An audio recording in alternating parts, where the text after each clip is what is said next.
Let's talk about that podium, October 7th, 2003, when Scooter Libby and Karl Rove were being accused of being part of the whole Valley playing Joe Wilson situation. Scott McClellan defended them. Let's watch. They're good individuals. They're important members of our White House team, and that's why I spoke with them, so that I could come back to you and say that they were not involved. I had no doubt of that in the beginning, but I like to check my information to make sure it's accurate before I report back to you, and that's exactly what I did. I spoke with those individuals, as I pointed out, and those individuals assured me they were not involved in this, and that's where it stands. You misled the American people. I went to both those individuals, asked them point blank, were you involved in the leaking of Valerie Plame's identity in any way? Both of them told me unequivocally no. Now, the president also told me in a conversation I detail in the book that he had been told the same by Karl Rove. So stop there. Yes. Did Karl Rove lie to the President of the United States? That's my belief, but I don't know their specific conversation. I just know what the president told me, which was Karl told me he was not involved. There's a difference in the way you describe the questioning as the way Mr. Rove described your questioning. Here's what Rove says. But the fact of the matter is Scott's questions to me were, did I leak Valerie Plame's name? And the answer is no. You write, the second time I checked with Rove was on Saturday, September 27, 2003.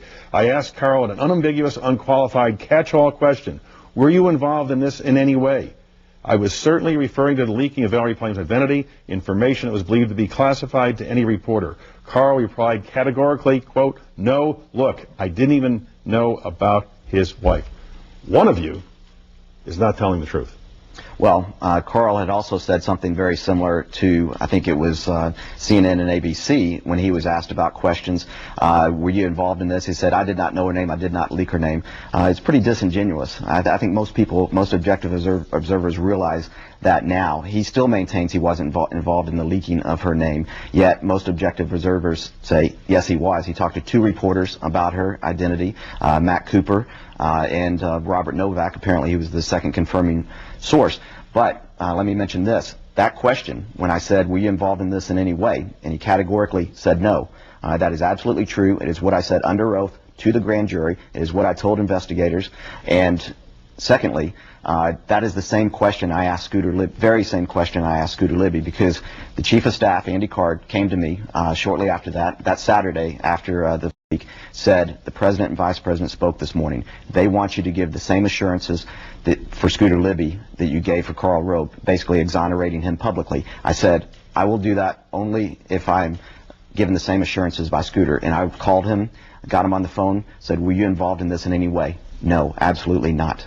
And I think White House reporters know. I said, I talked to those individuals, they assured me they were not involved, that they can take me at my word when I said that. Unfortunately, that information turned out to be false. Would you agree to release your grand jury testimony publicly? I haven't thought about it. I don't know if I have the authority to do that or not. I'm glad to, certainly share my views as I have in this book and talk about it. The president said at the time that if someone committed a crime, they would no longer work in my administration. Do you believe the president should have fired Karl Rove? That's a question that the president had to make, and he chose not to. Well, what do you think? Well, I think he should have stood by his word. I think the president should have stood by the word that we said, which is if you were involved in this in any way, then you would no longer be in this administration. And Karl was involved in it. That would be a tough decision. I don't know if there's any crime committed. I just don't know that in the book. But we had higher standards at the White House. The president said he was going to restore honor and integrity. He said we were going to set the highest of standards. We didn't live up to that. When it became known that his top advisor had been involved, then the bar was moved. And the bar was moved to, if anyone is indicted, they would no longer be here. So you think they should have been dismissed? I think so. I mean, Scooter Libby was, and I think that he should have. Yes, but that was pushed out. But you believe Rove should have left? I think the president should have stood by the word, and that meant Karl should have left.